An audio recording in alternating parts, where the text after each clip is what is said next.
Jamaah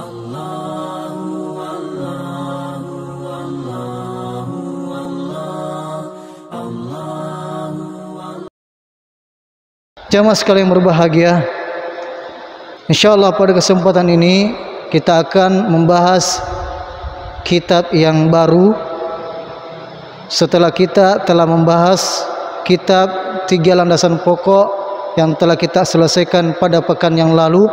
Semoga Allah Subhanahu wa taala memberkahi kita semuanya dan memberikan ilmu yang bermanfaat. Kitab yang baru ini adalah sebagaimana yang telah disebarkan pamfletnya, adalah Al-Kabair. Al-Kabair. Al-Kabair adalah bermakna dosa-dosa besar. Dosa-dosa besar. Kenapa kita mengambil atau akan membahas kitab ini jamaah sekalian? Karena tentunya kita sebagai kaum muslimin yang beriman dan takut kepada Allah Subhanahu wa taala akan azabnya, ingin berusaha mengetahui apa-apa saja larangan-larangan Allah Subhanahu wa taala yang bisa menyebabkan kita dilemparkan ke dalam nerakanya, naudzubillahi min dzalik. Adapun kitab atau penulis kitab yang kita akan bahas kitabnya adalah kitab yang ditulis oleh Al-Imam Az-Zahabi rahimahullahu taala, yang membahas atau kitab-kitab yang membahas tentang Al-Kabair, dosa-dosa besar. Jamaah sekalian, setelah kami lihat-lihat beberapa judul-judul kitab yang ada telah dikumpulkan oleh seorang penulis, beliau mengumpulkan ada sekitar 46 kitab yang membahas khusus tentang Al-Kabair ini. Karena begitu pentingnya, dan juga tentunya karena mereka berbeda paham di dalam menentukan yang mana dosa besar dan mana dosa kecil, maka penting kita mengetahuinya. Ya, terlepas tentunya jamaah sekalian, baik itu dosa besar atau dosa kecil, kita tidak boleh meremehkan sekecil apapun dosa itu. Namun kita melihat kepada siapa kita melakukan dosa. Ya, dialah Allah Subhanahu wa taala yang menciptakan kita, memfasilitasi kehidupan kita di dunia ini. Mulai kita diberikan ruh, bernapas dan sebagainya, penglihatan, pendengaran, kaki, tangan, dan bisa beraktivitas, panca indera yang Allah berikan kepada kita. Jamaah sekalian yang dimuliakan Allah Subhanahu wa taala, kami sekali lagi mengingatkan, apalagi di musim yang kita sekarang masih di masa pandemi ini, dengan adanya wabah yang sebagian tentunya bisa membahayakan, dan bahkan sudah memakan begitu banyak korban yang menurut data-data yang ada. Di antara salah satu tanda atau gejalanya jamaah sekalian adalah hilangnya indera penciuman. Hilangnya indera penciuman. Jamaah sekalian, subhanallah, ada salah seorang ustadz yang pernah terkena penyakit ini, sempat hilang indera penciumannya. Dan setelah Allah kembalikan indera penciumannya, beliau pun sujud syukur kepada Allah Subhanahu wa taala. Coba jamaah sekalian, hanya indera penciuman, baru beberapa hari kita sudah merasa sesak dan sangat membutuhkannya. Dan alhamdulillah, ya mungkin sebagian kita sudah pernah kena dan Allah Subhanahu wa taala mengembalikan indera penciuman kita. Kita sangat syukur kepada Allah Subhanahu wa taala masih bisa merasakan, bisa membedakan mana bau yang busuk, mana bau yang baik.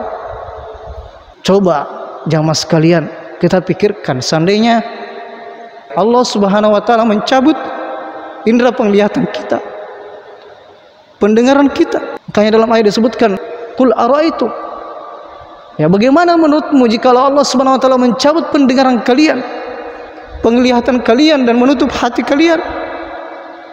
Siapakah yang akan mendatangkannya? Nikmatnya sangat besar, perlu kita syukuri dan tempatkan kepada apa yang Allah ridhoi. Seandainya penyakit ini seperti itu sehingga bisa menghilangkan penglihatan atau pendengaran, tapi Allah tetap kembalikan, walaupun hanya kita diuji dengan hilangnya indera penciuman ini. Jadi begitu besar kenikmatan Allah Subhanahu wa taala, kita tidak bisa menghitungnya. Wa in ta'uddu ni'matallahi la tuhsuha. Jika engkau ingin menghitung nikmat Allah Subhanahu wa taala, engkau tidak sanggup. Gimana gerak detak jantung kita? Kita bernapas dengan oksigen gratis dari Allah Subhanahu wa taala. Sementara di antara saudara kita harus dibantu dengan oksigen. Maka dengan itulah ya kita sangat fakir kepada Allah Subhanahu wa taala, butuh kepada Allah Subhanahu wa taala, dan berusaha ia menghindari kemaksiatan kepadanya. Olehnya itu salah satu sebabnya kita membahas kitab ini, mempelajari dosa-dosa besar manakah yang mungkin tanpa kita sadari telah terjatuh di dalamnya. Mungkin selama ini kita tidak tahu karena kurang belajar dan sebagainya. Ternyata itu merupakan salah satu dosa besar. Dan Allah Subhanahu wa taala telah mengutus malaikat ketika setelah menciptakan neraka dan surga.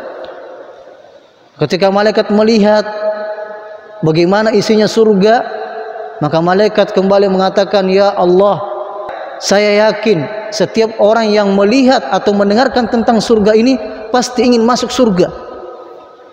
Tapi ketika Allah mengatakan, "Kembalilah engkau melihatnya," ternyata Allah Subhanahu wa taala meliputi surga itu dengan apa?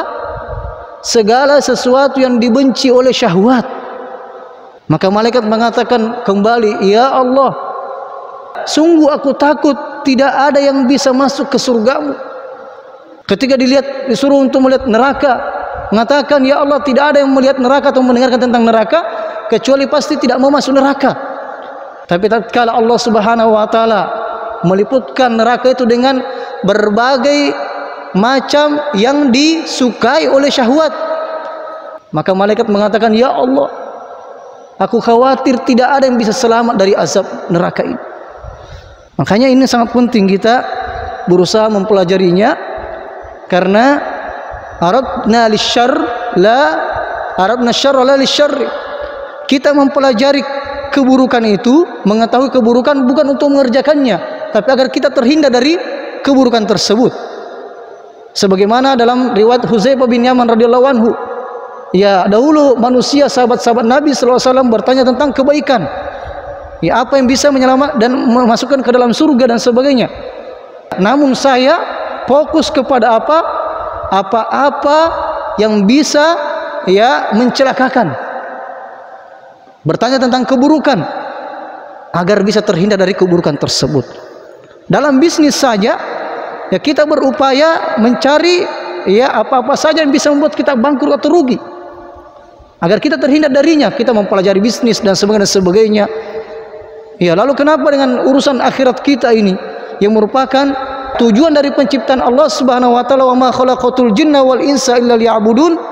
Tidaklah aku menciptakan jin dan manusia kecuali untuk mengesahkan aku, beribadah kepadaku. Kita tidak berusaha untuk mempelajarinya. Padahal fasilitas sudah disediakan. Dahulu orang belajar, ya para ulama mencari hadis satu saja jamaah sekalian berbulan-bulan.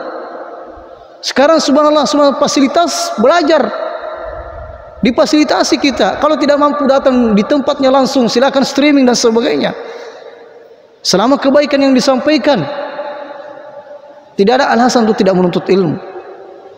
Karena kita akan dipertanggungjawabkan, kita akan ditanyakan tentang selama ini yang kita lakukan.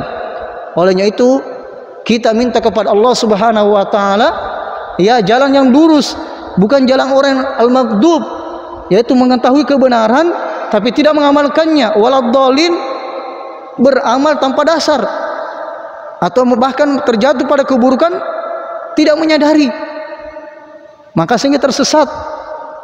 Baiklah jamaah sekalian, sebelum kita masuk kepada pembahasan kitabnya, kita terlebih dahulu akan membacakan beberapa hal tentang biografi penulis Al-Imam Az-Zahabi.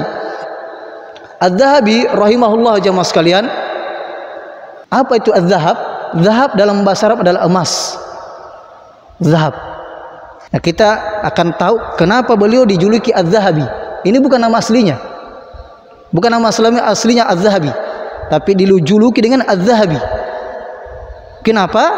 Nama ini beliau dapatkan dikarenakan ayahnya itu tukang emas, pengrajin emas, dan beliau pun pernah berprofesi sebagai pengrajin emas, dan beliau juga tukang emas juga asalnya, yang pada akhirnya nama inilah yang lebih dikenal hingga sekarang daripada nama asli beliau. Kalau sudah dikenal dengan Al-Imam Az-Zahabi, ya ulama tercengang mendengarkannya. Beliau ulama rujukan di berbagai bidang ilmu, dan beliau memang pantas untuk digelari sebagai emas. Kenapa? Karena ilmu dan jasa beliau selama hidupnya. Di mana beliau lahir, rahimahullah, kota kelahiran dan masa perkembangan Az-Zahabi, beliau dilahirkan pada Rabiul Akhir 673 Hijriah atau 1274 Masehi atau Miladi, di sebuah desa bernama Kaparbatna.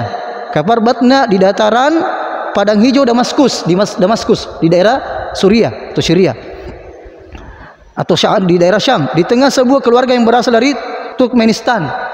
Ada sekarang namanya Turkmenistan, itu asal daripada orang tuanya atau keluarganya yang ikut secara kewalian kepada kabilah Bani Tamim. Ini bukan Turkmenistan, ikhwas sekalian, di daerah yang memang jauh dari pembelajaran bahasa Arab, ya, atau mungkin setelah itu beliau belajar bahasa Arab dan mengetahuinya. Tapi beliau berasal dari Bani Tamim, dan mereka menetap di kota Mayaparkin dari daerah Bani Bakar yang paling terkenal. Az-Zahabi tumbuh di tengah keluarga yang cinta ilmu dan agama. Ayah beliau bernama Ahmad bin Utsman. Dia adalah orang yang baik, bertakwa dan cinta ilmu. Ayahnya pernah mempelajari kitab Sahih Bukhari pada tahun 666 Hijriah dari seorang guru namanya Miqdad bin Hibatillah Al-Qaisi. Ya, keluarganya memberikan perhatian yang besar kepada beliau dengan mengirimnya kepada para syekh guru besar. Ini memang ini dari awal anaknya ini, ya si kecil ini, ya ketika kecilnya dikirim kepada seorang guru memang untuk belajar. Ya, tidak dibiarkan. Naudzubillah min dzalik sama sekarang ini ya, dengan HP. Inilah fitnahnya sekarang ini. Karena kita harus pakai online. Tapi masalahnya anak-anak kecanduan setelah itu. Ini kita betul-betul meminta kepada Allah Subhanahu wa taala agar Allah Subhanahu wa taala mengarahkan keturunan kita, anak keturunan kita. Kita mungkin bisa mengontrol di rumah, tapi bahkan di rumah pun terkadang kita tidak bisa mengontrolnya dengan adanya HP. Tapi di luar siapa yang bisa kontrol? Makanya kita sangat butuh untuk selalu mendoakannya. Selalu mendoakannya agar Allah Subhanahu wa taala yang mengarahkannya. Nah, ini beliau ini dikirim oleh ayahnya kepada seorang guru besar yang terkenal di kota Damaskus. Az-Zahabi telah berhasil mendapatkan rekomendasi dari mereka semenjak masih kecil. Subhanallah. Ketika beliau belum genap 18 tahun umurnya, belum selesai SMA kalau sekarang ya, beliau sudah mendapatkan rekomendasi dari seorang guru besar. Perhatiannya terhadap ilmu sangat tinggi. Perhatiannya bermula dari ilmu qiraah, ya, dan hadis. Hal ini ditunjang dengan kecerdasan dan dalam berdiskusi dan memahami ilmu, serta kemampuan yang luar biasa untuk mengingat dan menghafal hafalannya. Di sini banyak sebenarnya jamaah sekalian tentang beliau, dan beliau juga unggul dan belajar di negeri Syam. Beliau juga berpetualang ke Mesir, Mekah, Madinah, dan beberapa kota lain untuk tujuan yang mulia ini, untuk sekedar menuntut ilmu agama Allah Subhanahu wa taala, hingga ilmunya menjadi rujukan referensi kaum muslimin, sehingga para ulama menjadikan kitab-kitab beliau sebagai referensi, salah satu referensi terbesar ya ketika ingin menulis kitab-kitab ilmiah dan sebagainya. Nama beliau pun mulai bergaung di dunia Islam, dan para penuntut ilmu berdatangan dari segala penjuru. Beliau pun menjadi seorang imam dan dalam ilmu qiraah, bacaan Al-Quran yang berbagai macam bacanya, beliau juga rujukan di situ. Subhanallah. Juga seorang imam dalam ilmu qiraah, penghafal hadis yang ulung juga. Salah seorang ulama yang unggul dalam kritik hadis. Beliau mengetahui ini hadis lemah, ini hadis palsu, ini hadis yang sahih. Dokter spesialis dalam masalah hadis. Subhanallah. Dan ternama dalam Al-Jarh wa Ta'dil. Beliau, sehingga insya Allah di dalam kitabnya ini kita tidak ragu Beda dengan kitab-kitab yang lain, mungkin terkadang kita dapatkan buku-buku itu tidak jelas ini hadisnya dari mana ini, apakah ini hadisnya lemah atau sahih. Tapi kalau kita beliau, insya Allah, karena beliau ulama, memang ulama spesialis dalam masalah jarh wa ta'dil, dalam masalah mengetahui penyakitnya hadis itu. Ada namanya illah hadis penyakitnya. Ini boleh dipakai atau tidak? Apakah sampai kepada Nabi SAW atau tidak? Atau dibuat-buat oleh manusia? Karena Nabi SAW mengatakan, man kadzdzaba alayya muta'ammidan falyatabawwa maq'adahu minan nar. Na'udzubillahi min dzalik. Maka maqala Nabi SAW, ya, barang siapa yang sengaja mengatakan ini dariku padahal bukan, maka bersiap-siaplah menempati duduknya di neraka. Na'udzubillahi min dzalik. Karena tidak sedikit orang sekarang menyebarkan hadis-hadis ini dari Nabi SAW, ini dari Nabi SAW, tanpa mereka hati-hati teliti. Ini sangat berbahaya. Berdustanya kita atas nama salah seorang di antara kita itu lebih ringan daripada dustanya kita atas nama Nabi kita Muhammad SAW. Ini sangat berbahaya jemaah sekalian. Intinya beliau termasuk ulama besar jemaah sekalian. Di antara karya ilmiah beliau adalah Tarikh al-Islam. Termasuk tarikh, ada namanya kitab Syiar A'lam Nubala, berjilid-jilid. Biografi ulama dari zaman ke zaman sampai ke zamannya beliau telah tulis. Kalau kita mau melihat rujukan bagaimana biografinya sipulan ulama beliau tahu. Yang penting sampai di zamannya saja. Karena tentunya kalau sudah setelah zamannya tidak mungkin. Beliau tahu masalah itu, masya Allah. Ini di antara Syiar A'lam Nubala, Mizan I'tidal, Al-Ibar fi Khabar Man Ghabar, dan sebagainya. Termasuk juga dengan kitab ini Al-Kabair. Al-Imam Ibnu Katsir rahimahullah, salah satu ulama tafsir, berkata tentang beliau Az-Zahabi rahimahullah, keberadaan beliau telah mempresentasikan para syekh pakar dalam penghafal hadis. Ini diantara perkataan Ibnu Katsir terhadap Imam Az-Zahabi rahimahullah. Ini mungkin sekedar beberapa hal tentang beliau. Kalau mau baca lagi tentang beliau lebih lengkap, insya Allah begitu banyak disebutkan di di internet, kita bisa dapatkan, baik berbahasa Arab atau berbahasa Indonesia. Itu banyak disebutkan. Baik, kita masuk pada kitabnya ini, ya mas sekalian. Apa itu dosa besar? Definisi al-kabair, dosa-dosa besar. Ya, beliau memulai segala puji bagi Allah Rabb alam semesta, tiada permusuhan kecuali terhadap orang-orang yang zalim. Salam dan salam semoga terlimpahkan kepada Muhammad sallallahu alaihi wasallam, utusan yang paling mulia dan imam orang-orang yang bertakwa, juga kepada seluruh keluarga dan para sahabat beliau semuanya. Di sini disebutkan jemaah sekalian, saya baca terjemahnya saja langsung. Kitab ini membahas berbagai macam hal yang termasuk dosa-dosa besar yang diharamkan atau yang dilarang. Pengertian al-kabair adalah semua larangan Allah dan Rasulullah sallallahu alaihi wasallam yang tercantum di dalam Al-Qur'an dan As-Sunnah serta asar dari para salafus saleh. Ini secara umum.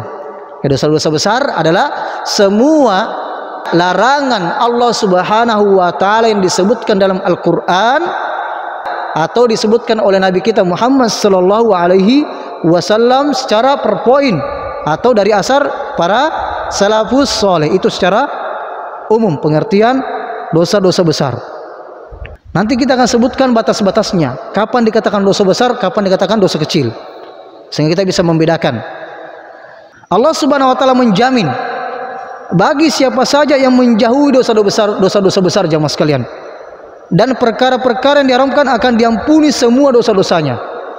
Jadi selama kita meninggalkan dosa-dosa besar, Allah menjanjikan ampunan untuk dosa-dosa yang lainnya. Dalilnya apa jemaah sekalian? Dalam surat An-Nisa ayat 31, Allah Subhanahu wa taala berfirman, "In tajtanibu kaba'ira ma tunhauna anhu nukaffir ankum sayyi'atikum wa nudkhilkum mudkhalan karima." Jikalau kamu menjauhi dosa-dosa besar di antara dosa-dosa yang dilarang, jikalau kalian menjauhi dosa-dosa besar yang telah dilarang atas kalian, niscaya kami akan mengampuni atau menghapuskan kesalahan-kesalahan dosa-dosamu yang lain, itu dosa-dosa kecil. Nah, ini menunjukkan adanya pembagian antara dosa besar dengan dosa kecil. Sekali lagi ini dalil bahwasannya ada pembagian apa? Ada dosa besar, ada dosa kecil.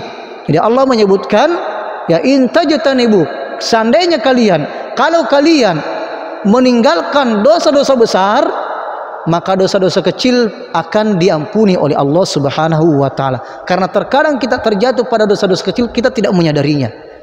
Begitu banyak dosa-dosa kecil jamaah sekalian yang kita tidak sadari telah terjatuh di dalamnya.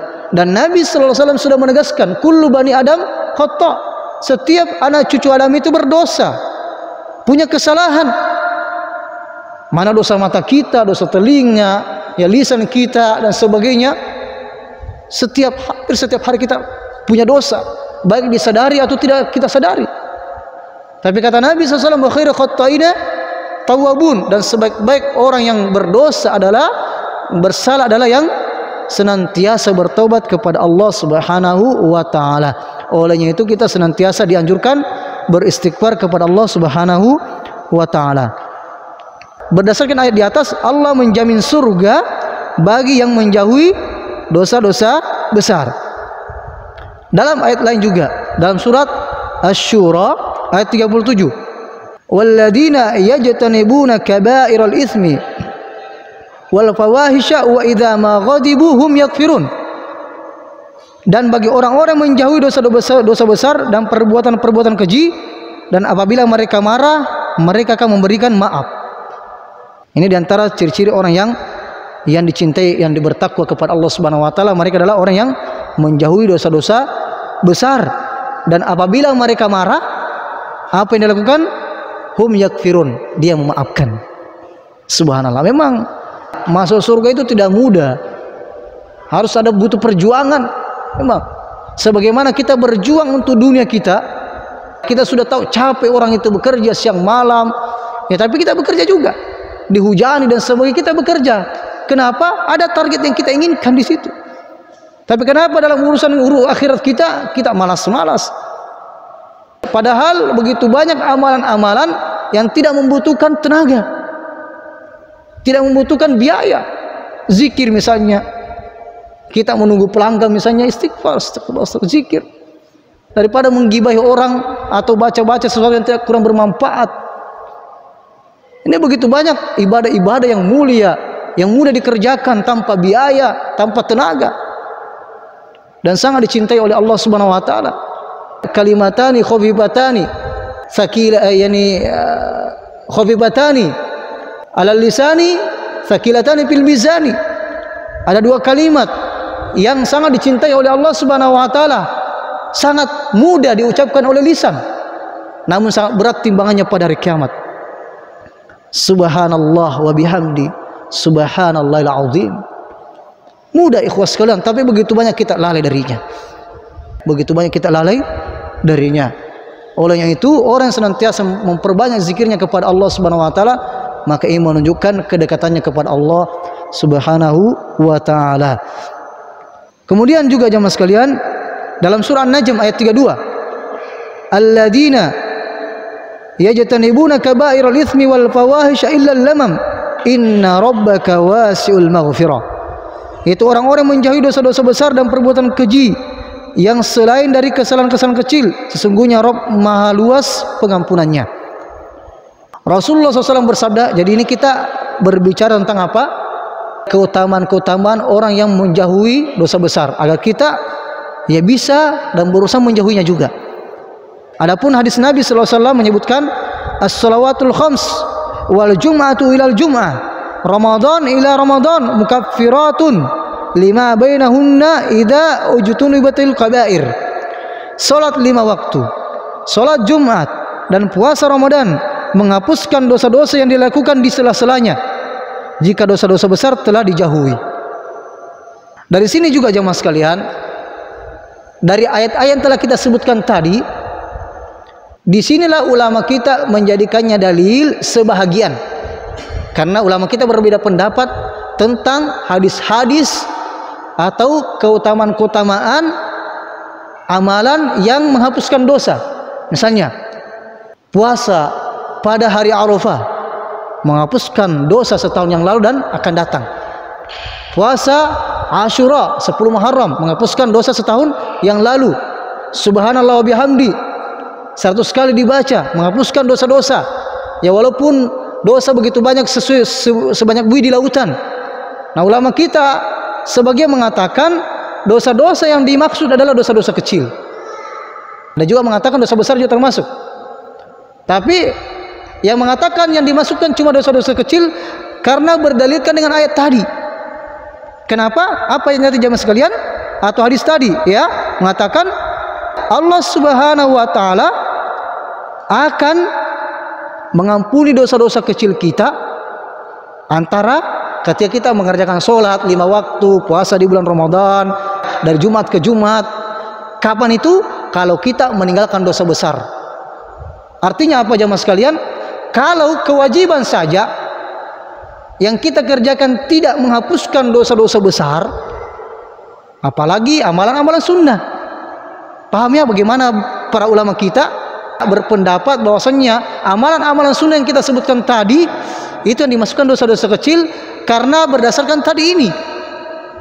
Kalaulah amalan-amalan wajib saja tidak sampai menghapuskan dosa-dosa besar, apalagi amalan-amalan sunnah. Bisa dipahami ya? Bagaimana ulama kita mengambil dalil. Ini dalilnya yang mengatakan keutamaan-keutamaan tadi itu yang dimasukkan adalah dosa-dosa kecil. Adapun dosa besar harus apa? Harus dengan taubat yang sebenar-benarnya. Dengan 3 syaratnya. Apa yang pertama? Yang kita ketahui, tarkul maksiyah, meninggalkan maksiat tersebut. Ini syarat taubat. Yang kedua adalah an-nadam, menyesali perbuatan kita. Yang ketiga, al-azam, berazam, bertekad untuk tidak mengerjakannya lagi. Ini kalau hubungan kita kepada Allah Subhanahu wa taala. Tapi kalau hubungan kita kepada manusia, kita pernah menzalimi manusia, mengambil haknya, maka syaratnya harus meminta keikhlasannya. Ini jamaah sekalian, di antara hal yang perlu kita pahami. Nah, dari sini lazim bagi kita untuk meneliti apa saja yang termasuk dosa-dosa besar tersebut atau kabair, supaya kita dan semua orang Islam bisa menjauhinya. Para ulama rahimahumullah berbeda pendapat di dalam menentukannya. Ini yang kita katakan tadi. Para ulama kita berbeda pendapat dalam menentukannya. Ini dosa besar, ini dosa kecil. Ada yang mengatakan bahwa kabair itu cuma 7 saja. Berdasarkan hadis Nabi sallallahu alaihi wasallam, ijtanibu as-sab'al mubiqat. Jauhilah 7 perkara yang membinasakan. Apa itu? Di antaranya adalah syirik, sihir, membunuh jiwa yang diharamkan oleh Allah SWT kecuali dengan alasan yang benar. Apalagi memakan harta anak yatim, memakan riba, meninggalkan medan perang. Kalau sudah di peperangan kemudian dia lari, itu termasuk dosa besar. Dan menuduh wanita, qadful muhsanat, menuduh wanita mukminah baik-baik sebagai pezina. A'udzubillahi min dzalik. Ini sangat, karena berkaitan dengan kehormatan wanita. Ini sangat berbahaya, hati-hati. Karena asal bagi seorang muslim itu al-aslu fil muslim as-salamah. Asal bagi seorang muslim itulah selamat dari dosa. Maka kita tidak boleh serta-merta memvonis ini dan itu sampai betul-betul nyata. Bahkan untuk menegakkan hukum kepada pezina, naudzubillah min dzalik, harus mendatangkan 4 saksi. Cuma 1 saksi tidak ada itu. Apalagi sampai 4 saksi. Mana ada? Susah ditemukan seperti itu jamaah sekalian. Begitu berhati-hatinya dalam Islam ini. Nah, ini dalil orang yang mengatakan, ulama mengatakan kabair itu cuma 7 berdasarkan hadis ini. Namun ternyata hadis ini jamaah sekalian tidak membatasi. Sama kalau kita mengatakan di antara arahannya mungkin pada hari ini kita akan membahas 7 poin. Besok kita bahas poin yang lain. Itu artinya tidak membatasi ya. Jadi Nabi SAW terkadang menyebutkan 7 ini dan itu sesuai mungkin keadaan saat itu. Jadi tidak membatasi. Karena di sini juga tidak disebutkan innama, tidak ada kata-kata innama hanya. Ya, yang menunjukkan pembatasan. Maka Ibnu Abbas radhiyallahu anhu mengatakan, ulama tafsirnya sahabat mengatakan kabair itu, dosa-dosa besar itu jumlahnya lebih dekat kepada 70 daripada 7 saja. Bayangkan, Ibnu Abbas radhiyallahu anhu bahkan mengatakan jumlahnya kabair itu, dosa-dosa besar itu bahkan sampai 70, bukan hanya 7 saja. Subhanallah ikhwas sekalian. Mungkin terkadang kita pernah jatuh tapi tidak sadar dan tidak mengetahui karena kejahilan kita. Makanya wajib kita mempelajarinya. Demi Allah, ucapan Ibnu Abbas di atas benar adanya. Hadis sebelumnya tidaklah membatasi jumlah kabair. Ini kita sebutkan tadi. Pendapat yang benar adalah dan dilandasi dengan hadis dalil menyebutkan bahwa siapapun yang melakukan perbuatan dosa yang memiliki had. Nah, di sini baru ada pembatasannya. Kapan dikatakan dosa besar? Semua dosa-dosa ada hukumannya disebutkan dalam Al-Quran. Seperti misalnya berzina. Kalau dia na'udzubillah min dzalik belum pernah menikah, belum pernah merasakan pernikahan, maka dia dicambuk. Tapi kalau sudah pernah merasakan namanya nikah, maka dia dirajam. Sebagaimana dalam riwayat yang lain. Termasuk juga orang yang melaknat, menuduh pezina dan sebagainya, ini semua ada hukumannya. Membunuh, ini kan semua dibunuh juga. Semua larang-larangan atau dosa-dosa yang ada hukumannya di dunia, kalau hukum Islam ditegakkan, misalnya seperti kisos, membunuh dibunuh, mencuri potong tangannya, ini semua dosa besar. Ini salah satu tanda-tanda ciri-ciri dosa besar. Dan jamaah Islam perlu kita ketahui, ketika hukum Islam itu ditegakkan dan orang itu dihukum dengan hukum Islam tersebut, misalnya dipotong tangannya atau dicambuk, dan dia diberikan hukuman tersebut, bertobat sebelumnya, maka itu sudah cukup baginya hukuman di dunia dan tidak akan mendapatkan hukuman di akhirat lagi. Subhanallah. Nah, makanya kita dapatkan sebagaimana jamaah sekalian, di antara seorang wanita yang pernah melakukan perzinahan, naudzubillah min dzalik, dan sudah menikah, pernah merasakan pernikahan, minta kepada Nabi SAW, ya Rasulullah tahhirni, ya Rasulullah sucikanlah aku, hukumlah aku telah melakukan perzinahan. Maka Nabi SAW mengatakan, mungkin saja kau cuma begini dan begitu, tidak sampai berhubungan kemaluan. Ini bahasa kasarnya ya dalam maknanya, konteksnya, bukan dalam ininya ya. Maka Nabi SAW mengatakan, pergilah dulu, karena dia hamil. Ternyata saya hamil ya Rasulullah. Maka Rasulullah SAW mengatakan, ya tunggulah sampai anakmu lahir. Maka ketika anaknya lahir, ya Rasulullah anak sudah lahir, hukumlah saya, tegakkanlah hukum atas saya. Maka Nabi SAW mengatakan, sapilah anakmu sampai 2 tahun. Setelah itu datang lagi, ya Rasulullah sudah, ya Rasulullah saya ingin dihukum. Subhanallah, seorang sahabiat terkadang terjatuh, tapi beliau ingin disucikan di dunia ini. Tapi intinya asalnya jamaah sekalian, ketika orang sudah melakukan bermaksiat, selama tidak ketangkap basah, kalau dalam Islam tidak ketangkap basah atau tidak mengadukan atau mengakui di depan hakim, maka tidak ditegakkan hukuman baginya. Wajib baginya untuk menutupi aibnya. Seperti ini jamaah sekalian. Karena Nabi SAW istatir, tutupilah aibmu. Tapi ngotot untuk dihukum, maka Nabi SAW pun menegakkan hukum atasnya, dihukum rajam. Jamaah sekalian, ketika dihukum rajam itu ditanam di tanah sampai setengah ini, dilempari, setiap orang lewat lempari sampai mati. Kemudian ada di antara orang yang melempari dengan batu besar dan sampai muncul darahnya.